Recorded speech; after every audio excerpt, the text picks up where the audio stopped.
Hello and welcome to the debate. I'm your host Sana Maqbool with you at PTV World. In today's show, we're going to be taking a look at the current political situation of the country with, of course, the upcoming elections. And this is important not just in terms of what is going on, both in terms of the political situation of the country and of course also the economic ones, but also how exactly will the way that different political parties are currently behaving affect the impact of the elections. A lot of the emphasis earlier was put on the ECP in holding free and fair elections. The credibility of the CEC was also questioned. A number of other institutions are also involved in a lot of rhetoric that has been coming from different political parties, including the military establishment, including the judiciary.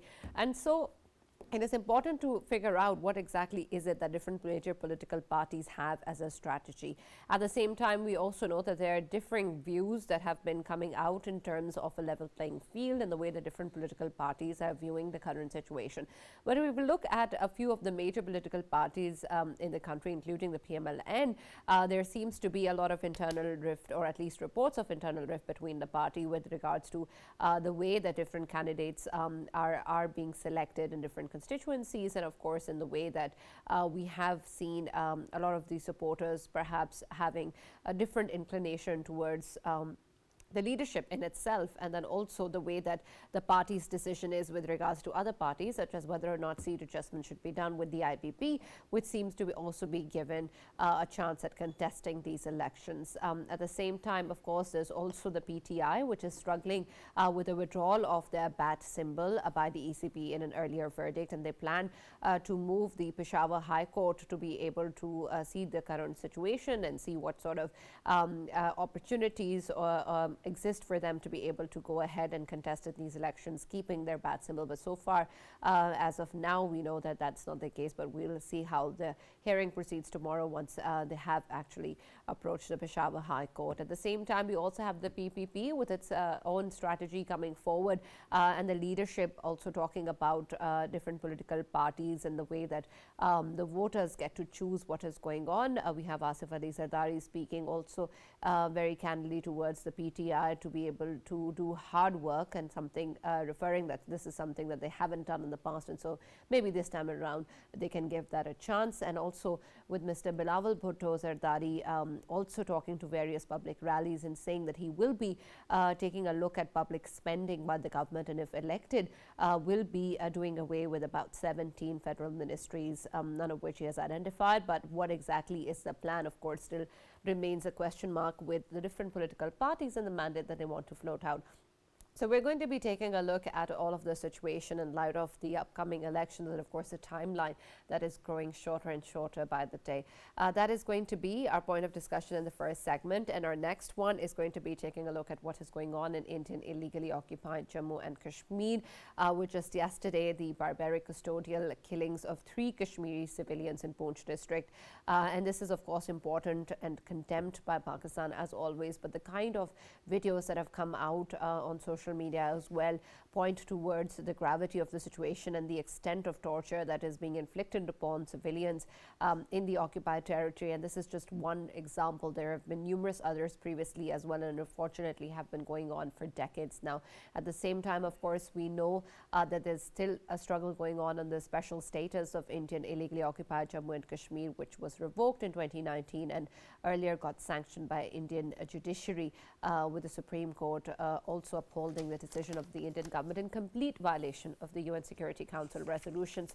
So we're going to be taking a look at what is the way forward with regards to that, and how do we end the suffering of the people of the occupied territory.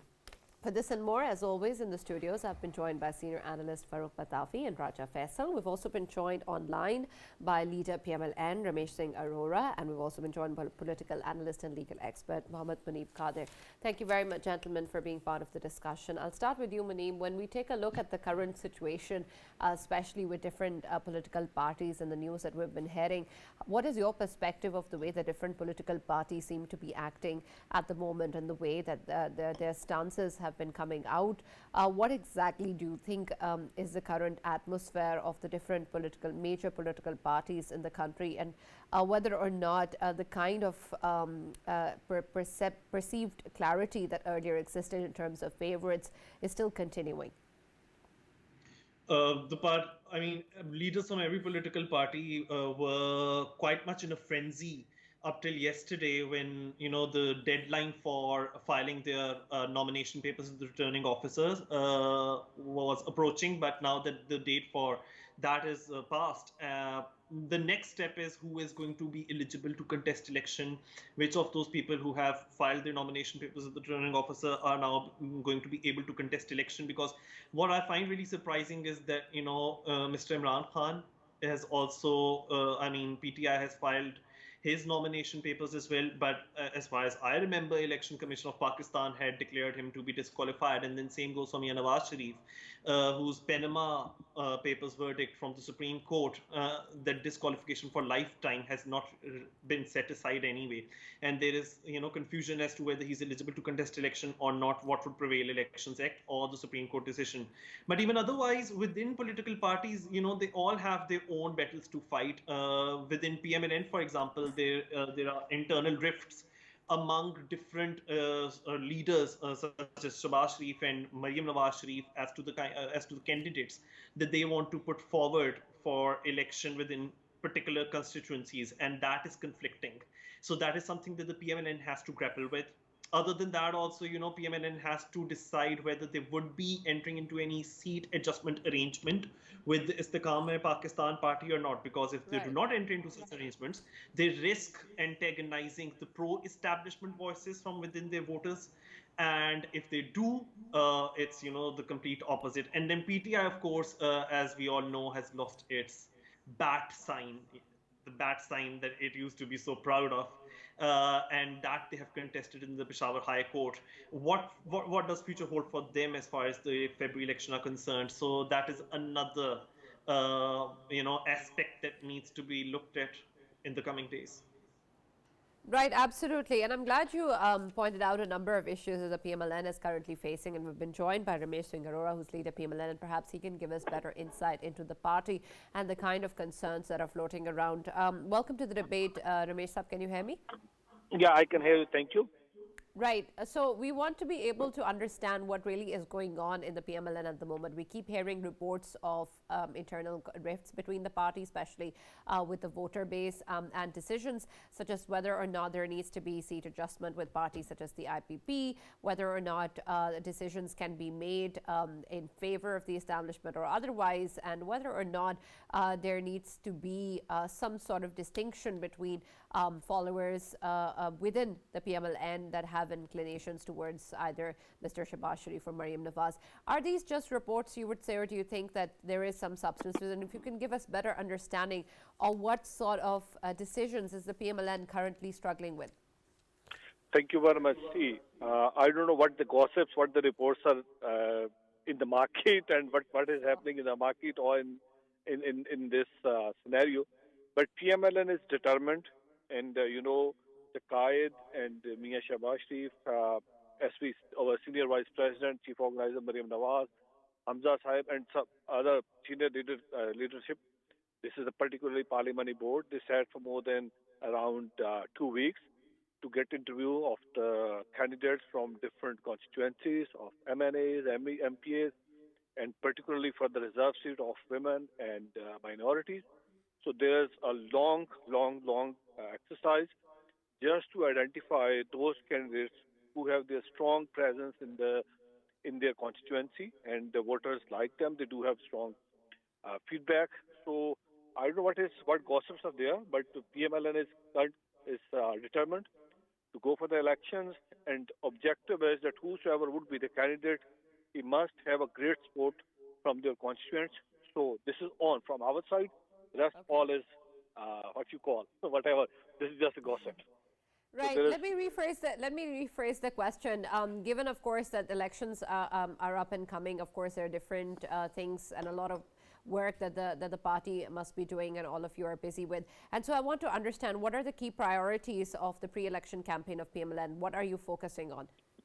look, we do have our manifesto, and that manifesto is what once the election is done, and we, if the people of Pakistan give us a chance to have a government, so certainly we will follow that manifesto. So, first of all, the PMLN party constituted a committee. This is called manifesto committee. So we do have manifesto committee. Then we start up into a process So we are strictly focusing that whosoever is going to contest, he should go into the field, meet with the voters, because, and certainly we do agree that nowadays there's a price hike, fuel price, and blah, blah, blah.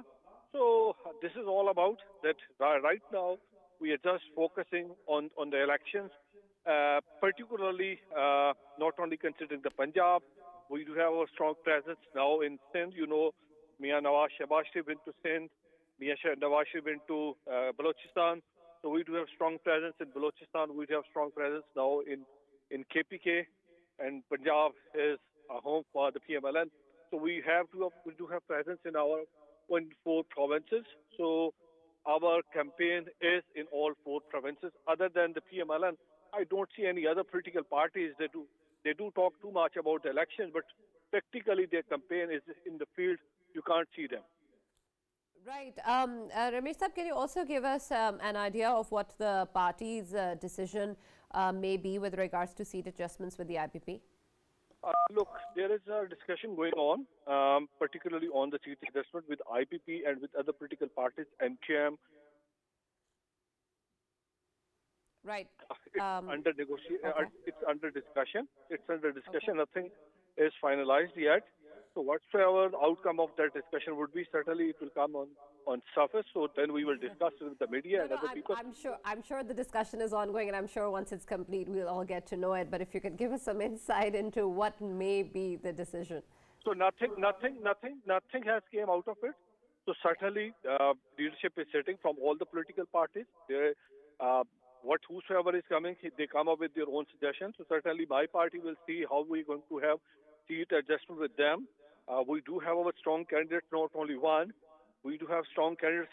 There is a 4 to 5 layers candidates in our constituency. So we will see how we are going to have a seat adjustment. So we will never compromise our own, you can see, leadership from that area. So it depends. And I think it will take maybe in next some days, you will listen something from the political parties that these are the states where we have two seat adjustment from different political parties. Okay. Ramesh sir, thank you very much for that answer. I essentially take it that the verdict so far is 50-50. But let me actually ask you about something that you brought up, your manifesto and your manifesto committee. Your manifesto committee was tasked with presenting a manifesto within a month. It has been over a month. We haven't seen the manifesto. When are you going to release it? Very soon, because as I told you earlier, that initially we do have our own election cell. It's Mr. Ishaq, he is the head of that election cell. Then we do have our team. So because of these, you can say, interviews, everyone was too much busy. All the majority of the people who are in the manifesto committee, they were also part and parcel of this exercise, like of the interviewing candidates. So that's why they were too much busy, occupied. So I think that process is over now, because from tomorrow, election commission is going to have their own next process, which is scrutiny. So I think so. Then that manifesto committee would have some time. So certainly this manifesto will come before the election.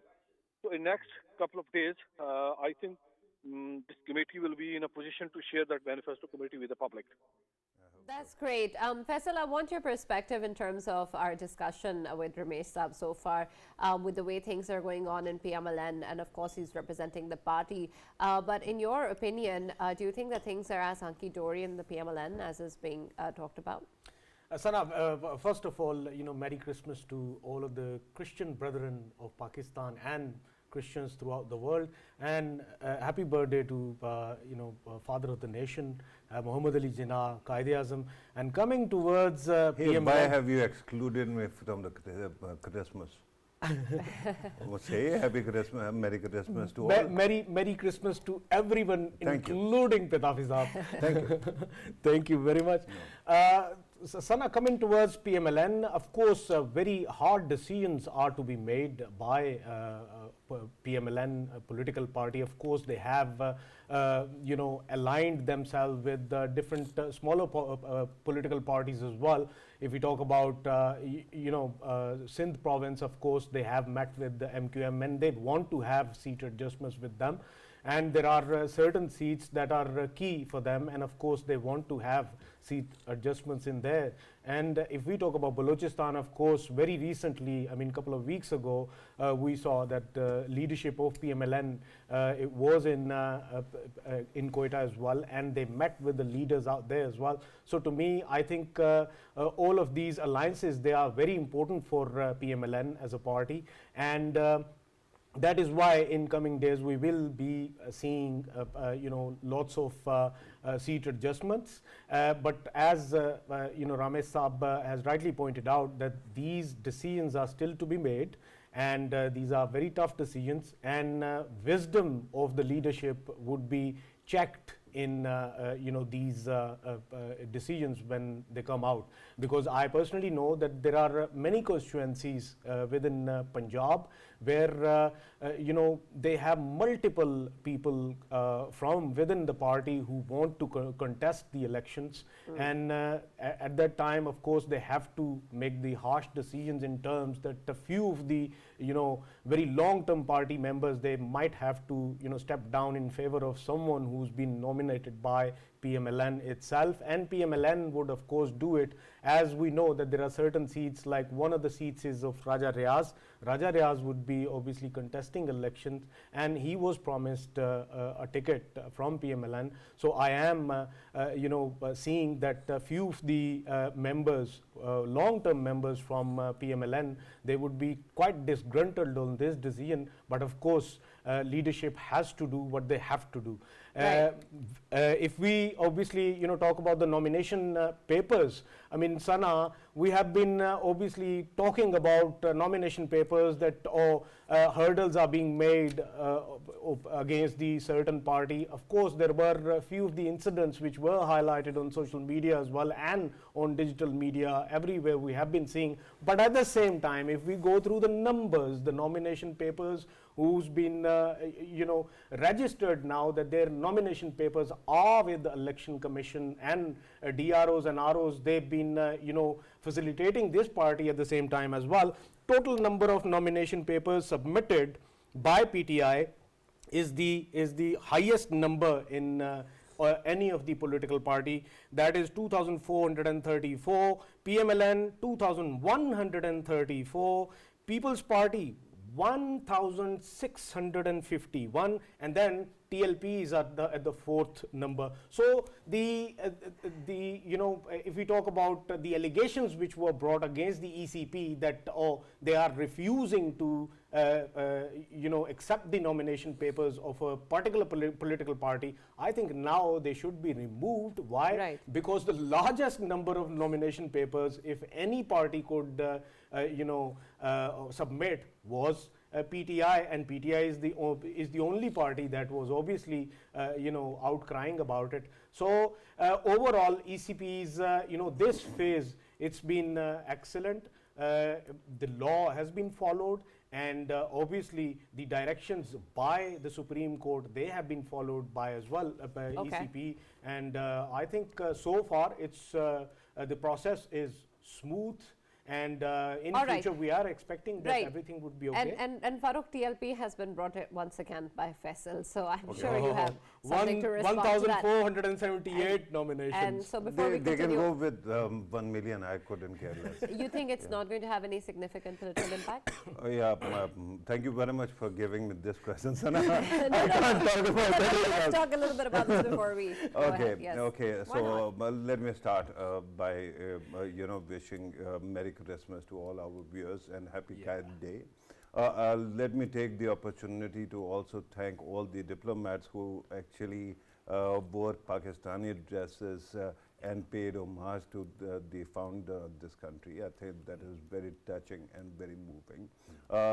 Similarly, I kept on looking at the statements that came from President, Prime Minister, and various other influencers in Pakistan. So what stood out was one great speech that was from the army chief, and that was a reiteration of Qaid-e-Azam's August 11th speech regarding people being free to go to their mosques, their churches, their mandirs, their temples for that matter.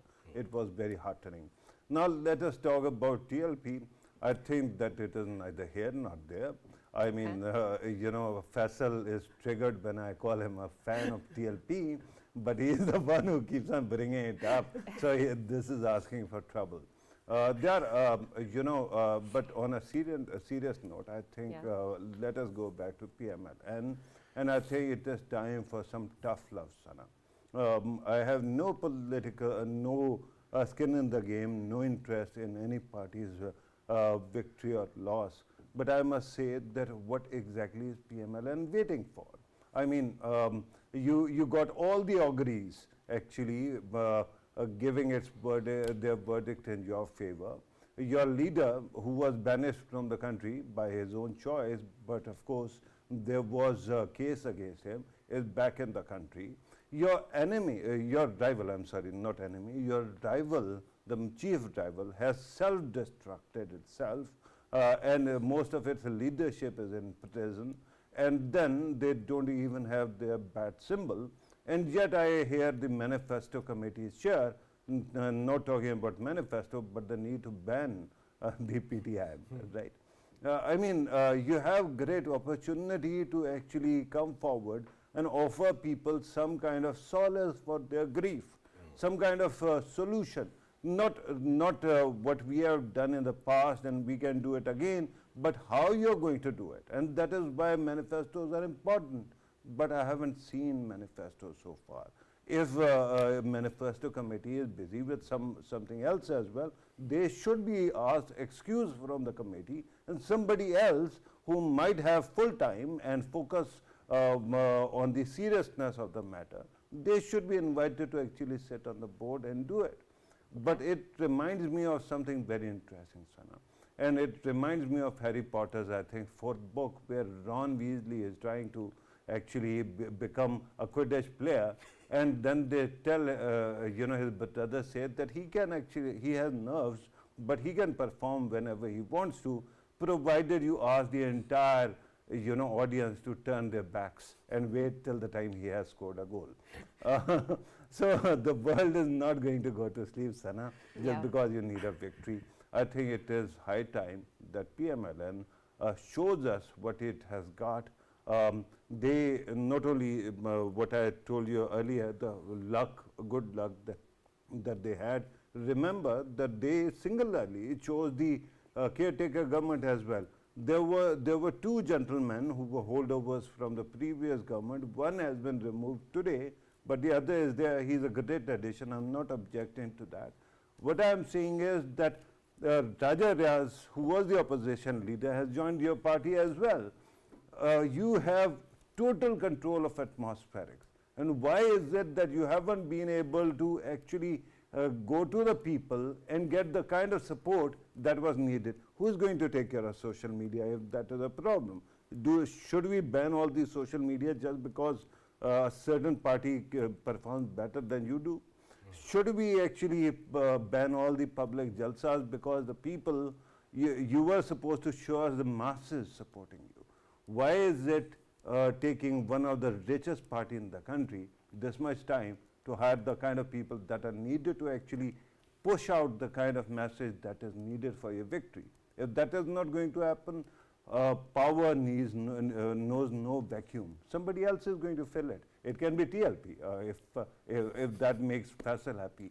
Otherwise, it can be People's Party, it can be PTI, or it can be PTI parliamentarians or whatever. Right, absolutely. And Ramesh Saab, I'll give you a chance to respond to that before we move on. So, people know about the PML-N, and they know the PML-N is the party who always talk about the deliverance. So about the manifesto, it doesn't mean that if the senior leadership, particularly who are the part and parcel of the manifesto committee, if they are not busy, if they're conducting the interviews, so they are occupied over there, it doesn't mean that nothing is happening on ground. There is a subcommittee who are working on the manifesto day and night. And certainly we know that the people of Pakistan, our voters, particularly the PML-N supporters and voters, they look forward for a manifesto that what exactly we will do in 2024 if we are given a chance to be in the government. So we have a strong history. Like when we came into politics, so in the parliament, in the government in 2013. So, you know, what are the challenges of Pakistan? So at that time, whatever we have promised with the people of Pakistan, we have delivered. So it's the reality that the PMLN is the party who always talk about the deliverance, and we delivered. Certainly now, once manifesto committee will have a final review, and certainly it's approved by the political leadership, our leadership, we will have a we will have people from the media, and certainly we will share it, disseminate the information to the people of Pakistan.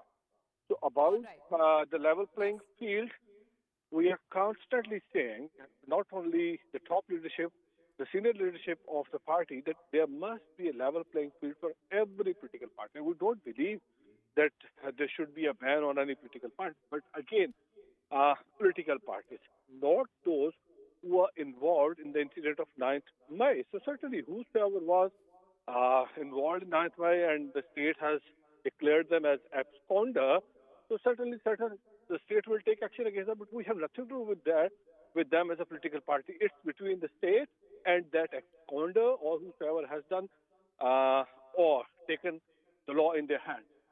So PMLN is determined that election should be conducted on the given date, which is given by the Election Commission, and we will follow all the guidelines, directions, and whatsoever would be coming from the Election Commission.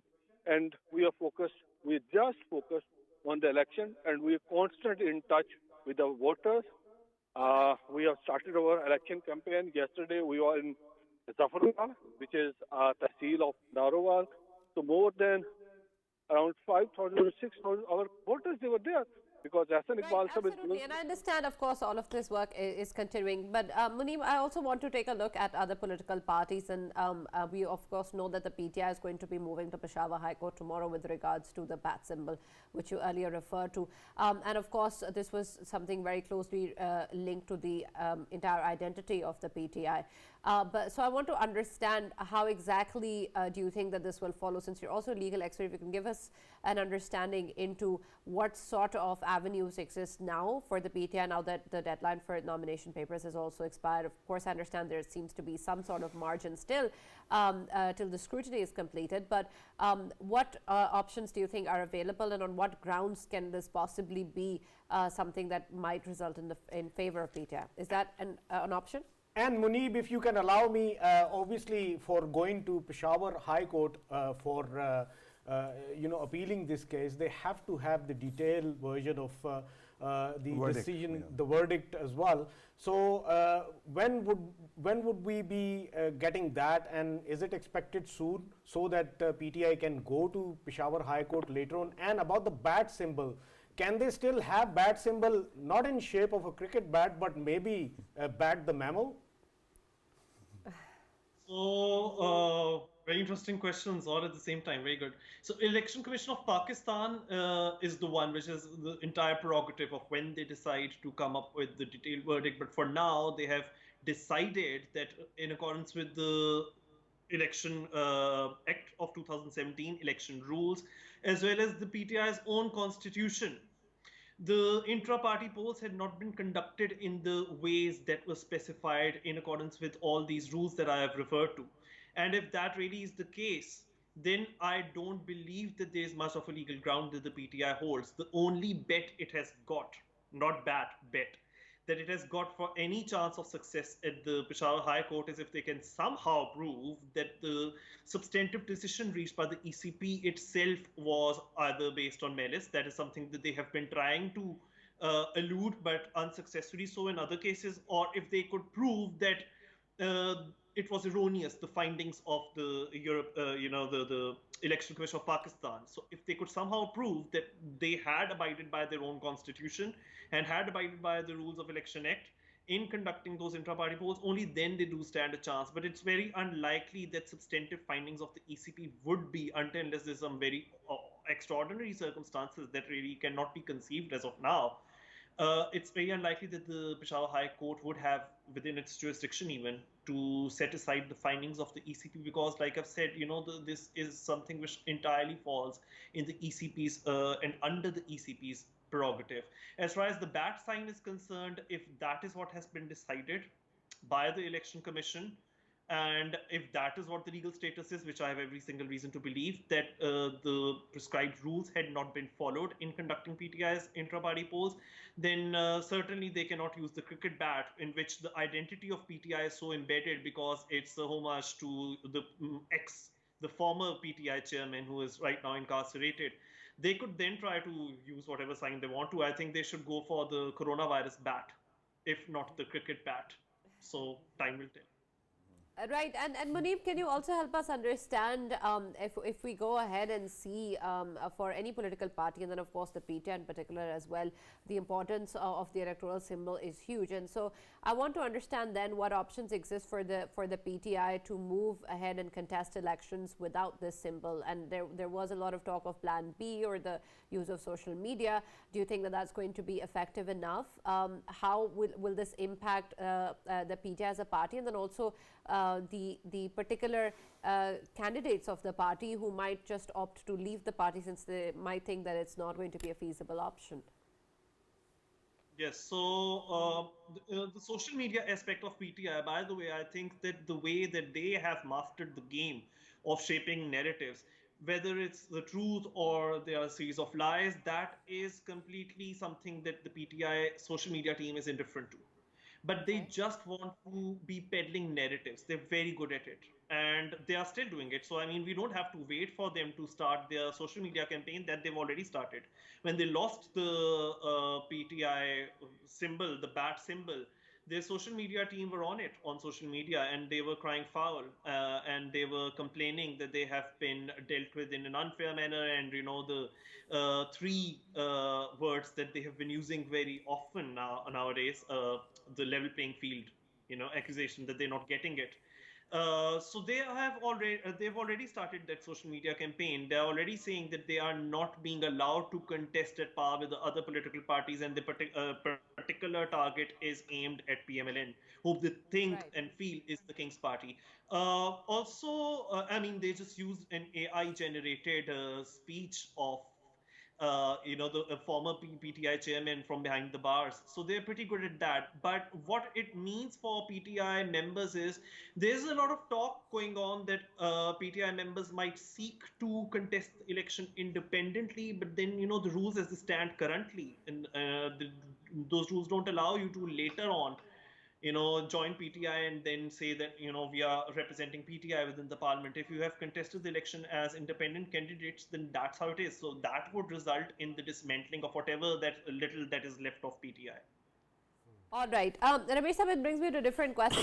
Whenever we talk about the PTI, there is always reference of them mastering this skill of shaping narratives, as Munisa was pointing out, and then also having the social media as a stronghold. Why hasn't this been the case with your party so far? Why haven't you mastered this skill so far?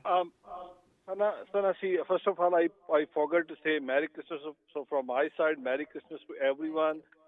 Happy birthday to Qadir and happy birthday to me and Nawaz Sharif, because 25th December is birthday of me and Nawaz Sharif as well. Right, thank you. That's how you remember it. That's actually how you were reminded of everything else.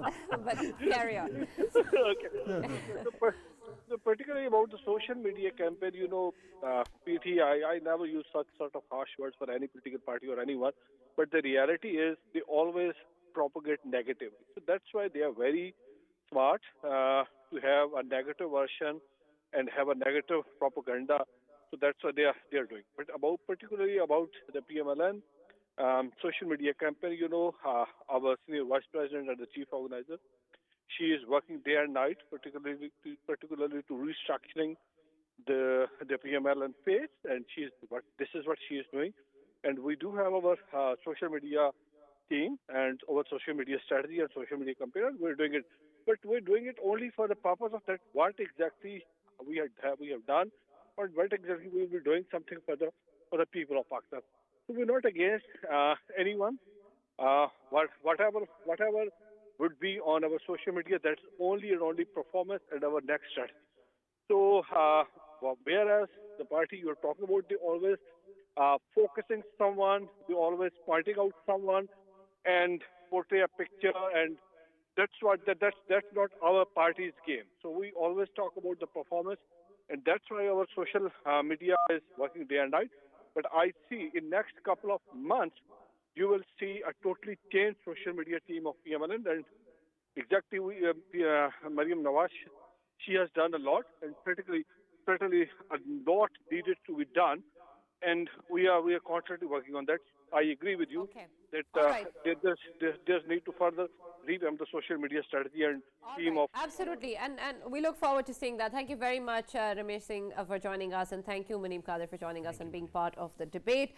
And Farrukh, before we conclude the segment, I also want to take a look at the PPP and what they're doing, and it seems that there are different ways that we keep on hearing the current stance of the PPP, and most recently we had Mr. Bilawal also speaking about how if elected he's going to do away with 17 federal ministries, with not really identifying which ones, but do you think that seems to be a good move, or a move at least in terms of getting more voters? What are they trying to aim at? Right, Sana, I think that there are 2 or 3 things which are very noteworthy here. One, of course, this speech was given today. I listened to that speech. I don't know the context, because it could have been in the context of 18th Amendment, where power actually goes downwards. And it could be in the terms of fiscal discipline. That is also important, because he actually gave a number of monies that are involved. Right. So I don't know, I couldn't find that context in the speech, but at least it shows us that People's Party is thinking ahead. It has a plan. It is talking about those plans, right? Right. So this is my frustration right now with other political parties. No matter whatever happens, People's Party has been under a lot of duress in the past 20 years because of various reasons. And yet, if it is the party that seems to be most clear-headed right now, which knows where to go, then other political parties are in deep trouble. PML-N should have been the first one to come up with a manifesto, and this bit about social media as well, Sana. How is social media rocket science? I mean, you have to actually come up with a factive narrative. You need help of psychology as well. But I mean, you can hire people who actually churn out trends. Right. And maybe that should be the first step anyway. Yeah, and by the way, there is a whole history of charisma. And PML-N doesn't have any dearth of charisma. When are you going to unlock that and tap that? Any leader, may it be Nawaz Sharif, may it be Shehbaz Sharif, Mariam Nawaz has a lot of pull. At least show us visuals where they are actually reaching out to the people. Right now, it is only one party which is actually doing the job, and that is People's Party. Right. Absolutely. Well, we, of course, have heard from Ramesh Saab that they're going to be upping their game, but let's see when that happens. In our next segment, we're going to be taking a look at the Indian illegally occupied Jammu and Kashmir and the status of what is going on. Unfortunately, the suffering of the people has not seen any end since so many decades, and we keep on hearing of worse and worse news coming out from the occupied valley. And Faisal, when we take a look at the most recent news of the custodial killings of 3 civilians, it is very, very unfortunate that the kind of torture that they've gone through has also been made public. But then, of course, we also have to understand that this is the extent to which the occupied forces are going to, and these are real people who are facing these kind of atrocities. But what it is then that needs to be the action point, because condemnation, of course, exists. We keep on raising our voices. We keep on moving different platforms with regards to the UN Security Council resolutions, with the most recent verdict by the Indian Supreme Court as well. But people are still suffering on ground. Yes, Anna, obviously the way forward is that keep on highlighting these issues which are being faced by Indian illegally occupied Jammu and Kashmir. People out there, of course, they are suffering every day. So I just wanted to highlight that this is one particular incident that has just come out because of one of the soft-hearted person was there who made the video, and it went viral on social media, and that's how we actually came to know. And even the 3 people who got killed, they are recognized by the villagers that they are the ones who are getting beaten, and they were seeking obviously their forgiveness, let them go, but they did not, and they kept on beating them. And after beating them, what they were doing is they were simply sprinkling the chili powder on it, just to on the wounds, just to give them more pain, and of course out of that pain they died. This particular case, it has happened in Poonch, which is considered as largely occupied in terms of a large number of Indian military's presences out there. 48 Rashtriya Rifle was the one which was actually given a task to go to this particular village, Topapir village. And from that village, I mean, they have a history, nothing has ever happened out there, but this is the first time in that particular village they have picked up these people, because this village is considered as, few of members of this village, they are working for the administration, Indian illegally occupied Jammu and Kashmir's administration. So they are quite aligned, this small village is quite aligned with them. So these people, they were picked up. The ages were in between 15 to 50, and there were numerous people who were picked up and beaten. Yeah. 3 of them, they got killed. And this video comes out, but what about those? Because it's a daily routine. This brutality is taking place even now when we are talking about it. Still, this brutality is taking place, but of course the videos are not coming out. The only one video comes out, and of course it gets viral, and that's why we're talking about it. So we need to highlight it on daily basis on social media, at every provided platform, that this is taking place in Indian illegally occupied Jammu and Kashmir, and these brutalities under the most militarized zone of the world must be stopped at any cost. Right, but I don't understand, Farrukh. Do we need more and more of such videos to come out to finally be able to do something? What is it that is going to, what is it going to take for the world to take action on this? Isn't one example enough to tell you what really is going on? Right, Sana. Thank you very much for the question, and let me disabuse you of the earlier notion that we have done a lot already to highlight the voices of Kashmir.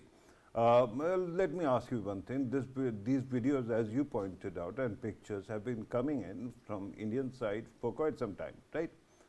How many programs today did you watch which were focused on Kashmir?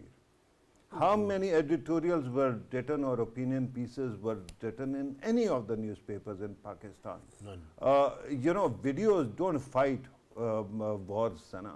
Social media doesn't fight. It is the people of a nation that fight a fight, right?